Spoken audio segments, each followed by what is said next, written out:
Olá, eu vou fazer a leitura desse texto sobre a filosofia de Kant, de Immanuel Kant. Então vamos lá. Kant e a Revolução Copernicana do Conhecimento. Uma introdução. É de um aluno da Universidade Federal de São João del Rei. Ele é aluno de filosofia e é uma iniciação científica. O presente trabalho visa ser uma breve apreciação de alguns pontos da teoria crítica de Kant, em especial da chamada Revolução Copernicana, realizada pelo filósofo na teoria do conhecimento.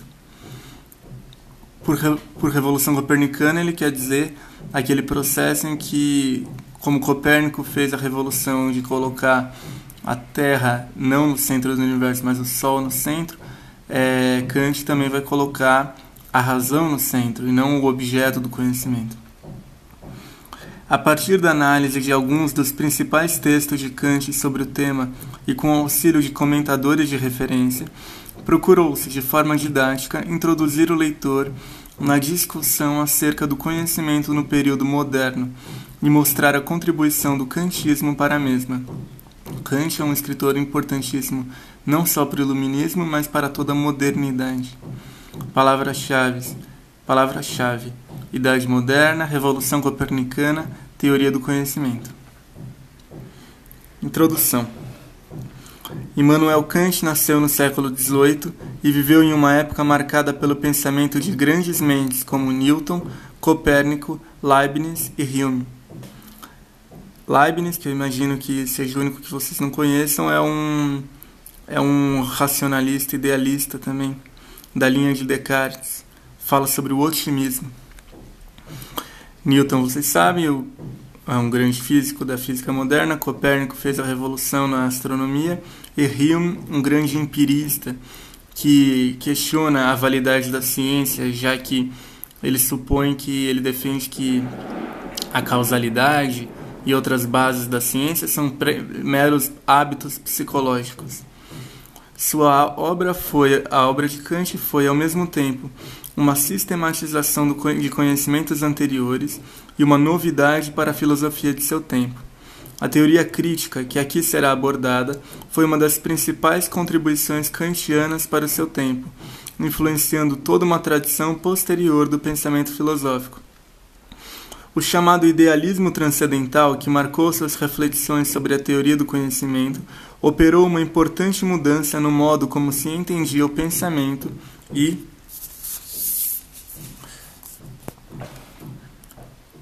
suas consequências. Para expor tais assuntos, serão aqui trabalhados alguns trechos da Crítica da Razão Pura, que de agora em diante vai aparecer como CRP, texto de referência para a confecção do artigo. Tal obra é de suma importância para a compreensão do projeto kantiano e reflete a busca do filósofo pelos limites da razão e pelo estabelecimento de formas puras, a priori, que servissem de base para a construção de um conhecimento seguro. A priori é uma expressão que vai ser usada várias vezes, significa aquilo que é anterior à experiência, ou seja, aquela ideia, aquele conceito, aquela intuição que já nasce com você, ok? Você não precisa mesmo que você não tenha tido experiência alguma, você consegue captar, você já tem essa noção. Para auxiliar a explicitação do tema, para explicar o tema, serão utilizadas obras de apoio de comentadores que visam uma maior clareza dos conteúdos e de um olhar mais geral sobre a obra de Kant. O texto principal de apoio é do livro de Gilles Deleuze, A Filosofia Crítica de Kant. Também serão usadas obras de Allen Wood, Kant e Hoff, Immanuel Kant. A divisão do texto segue um itinerário que visa 1. Situar o panorama da época e os principais problemas encontrados pelo filósofo. 2. Mostrar como ele constrói sua filosofia indo além da dicotomia racionalismo e empirismo. Racionalismo, nesse contexto, é sinônimo de inatismo.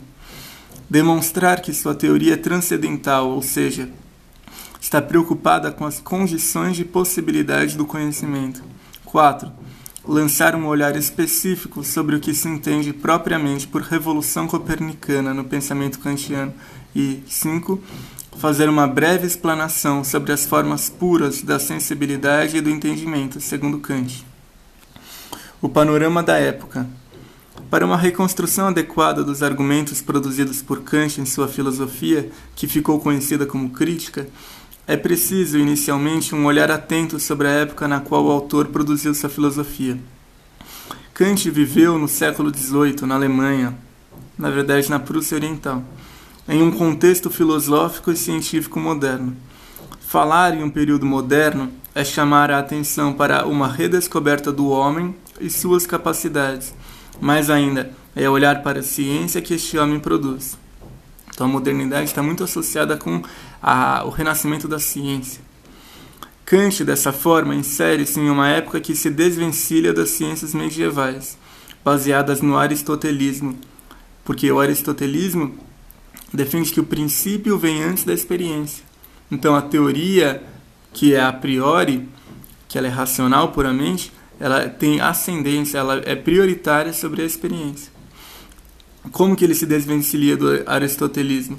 Por meio de teorias como a de Newton, Copérnico, Bacon, e de filosofias como a de Descartes, Leibniz, Locke é outro empirista, e Hume.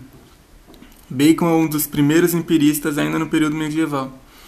Com Descartes, vê-se uma guinada para a subjetividade, para o cogito, que é o penso e logo existo, como fundamento do conhecimento. Com os empiristas, tem-se o valor da experiência e a crítica da universalidade dos conhecimentos. Então o empirista diz, como você pode afirmar que um conhecimento é universal se ele é simplesmente um hábito psicológico, uma repetição? A água costuma ferver a 100 graus. Por que isso é universal? Por que isso funciona? Por que isso vai funcionar daqui a 1000 anos? Como você pode dizer isso? Os racionalistas postulam a força da razão na busca do conhecimento seguro. E Newton constrói uma teoria do espaço e do tempo absolutos, com pressupostos científicos diversos dos medievais. Fazendo uma pausa na leitura, você vê que Kant é influenciado por 3 correntes. Pela física, principalmente representada por Newton, pelo racionalismo de Leibniz e de Descartes, e pelo empirismo de Hume. É neste cenário de intensa disputa teórica que Immanuel Kant se vê enveredado para resolver problemas deixados por racionalistas e empiristas, e com a questão principal da validação dos conhecimentos científicos. De maneira talvez reducionista, pode-se afirmar que a grande questão a que Kant se viu desafiado a responder foi: como é possível validar o conhecimento científico moderno? Kant encontrou limitações na resposta empirista e racionalista, e buscou construir um pensamento que pudesse superá-los, conservando elementos de ambas as teorias, ou seja, ele fez uma síntese. Ele mantém elementos das duas teorias antitéticas, uma é antítese da outra. O racionalismo diz uma coisa que é contrária do empirismo. Ele toma um pouco dos dois e coloca um outro elemento e vai criar uma teoria que vai superar essa contradição e vai resolver o problema.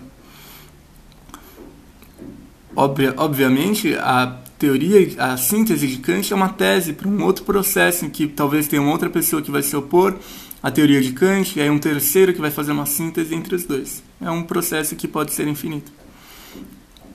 É a dialética. Em sua obra, Kant confiou à razão humana o trabalho de construir um conhecimento seguro acerca da natureza. A razão, em Kant, se torna legisladora, ou seja, ela faz as leis, dominante no processo de conhecimento. Contudo, afirmar uma razão poderosa é estabelecer seus limites, até onde ela pode ir, e Kant não se furtou a estabelecer seus limites por meio de sua crítica da razão pura.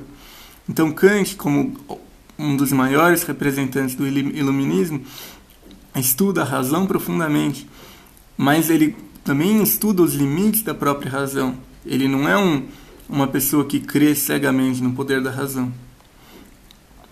Para entender o itinerário intelectual kantiano, é preciso recorrer à filosofia que o despertou de seu sono dogmático, como o próprio autor fez questão de ressaltar. A influência humeana se dá uma vez que Hume, em sua filosofia, questiona os pressupostos da metafísica tradicional, que afirmava acriticamente a capacidade humana de chegar às essências das coisas do mundo. Kant diz essa expressão que Hume o despertou do sono dogmático, porque com sua crítica ele percebe que a metafísica tradicional cria que chegava à essência das coisas e que tinha o contato à realidade ela mesma. Embora Kant não vá partilhar de todas as conclusões humeanas acerca do conhecimento, tais investigações se tornaram guias para a construção de seu pensamento crítico. Além do empirismo e do racionalismo, a filosofia kantiana se configura como uma crítica tanto ao empirismo quanto ao racionalismo, ou seja, ele vai se opor aos dois e fazer uma síntese, no que tange ao papel da razão na construção do ser humano. Kant se destaca como um autor que dá um extremo valor à razão em detrimento da natureza, instintos, ou a qualquer outro ente considerado superior. Deleuze, em sua obra A Filosofia Crítica de Kant, mostra que a grande controvérsia kantiana em relação aos empiristas e racionalistas é o papel da razão como um fim. Para Kant, afirma Deleuze,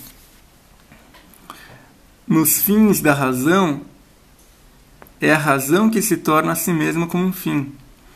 Há, pois, interesses da razão, mas além disso, a razão é o único juiz de seus próprios interesses.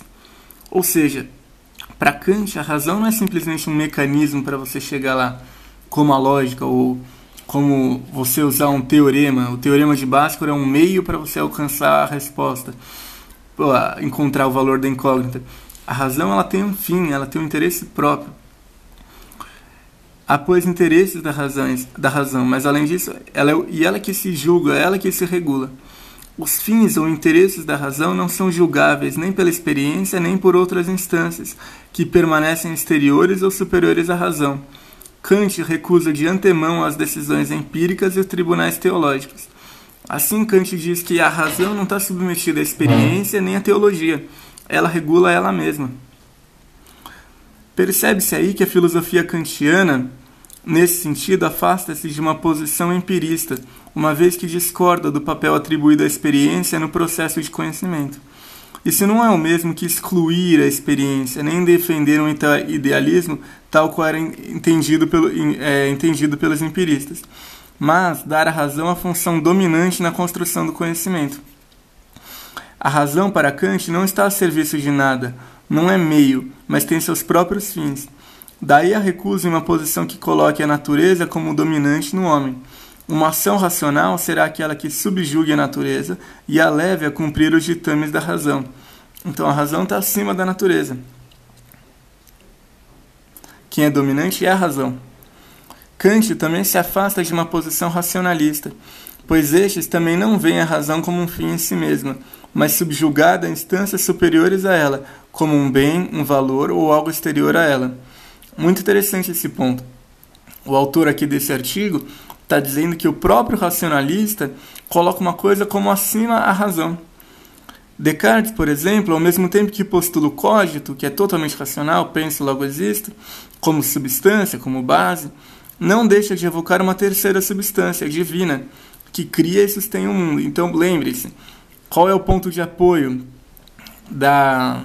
o ponto arquimediano, Arquimedes, que Descartes usa para resolver todo o seu sistema? Não é o cogito. O cogito é só o começo.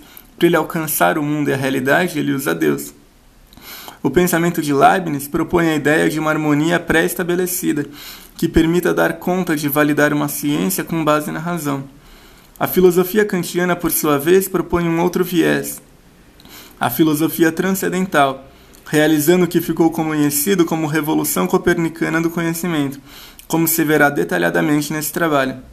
Para Kant, a mudança de paradigma do conhecimento, invertendo a relação sujeito e objeto, conseguiria dar respostas mais satisfatórias para o problema da fundamentação do conhecimento. Então, o paradigma do conhecimento vai deixar de se focar simplesmente no objeto, mas vai se focar na relação entre sujeito e objeto.